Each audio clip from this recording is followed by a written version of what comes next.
আচ্ছা, বাংলাদেশের সেনাবাহিনী এর কাজটা কি?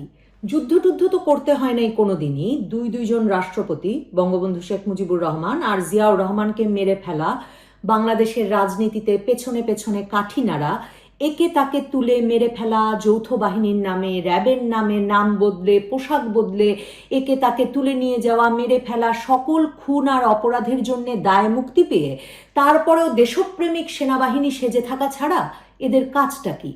৩২ নম্বরের বাড়ির সামনে নাকি ভুয়া ভুয়া স্লোগান দিয়েছে ছাত্র জনতা, আর তাতে ভয় পেয়ে লেজ গুটিয়ে পালাতে হয়েছে সেনাবাহিনীকে। তো ম্যাজিস্ট্রেসি পাওয়া, দেশে দেশে শান্তি রক্ষা করে বেড়ানো সেনাবাহিনী যে বাংলাদেশে শান্তি রক্ষা করতে পারছে না, তারা লেজ গুটিয়ে পালিয়ে যাচ্ছে বলে যে রাত দিন ধরে একটা বাড়ি জ্বলছে, ভাঙছে একদম রাজধানীর কেন্দ্রে।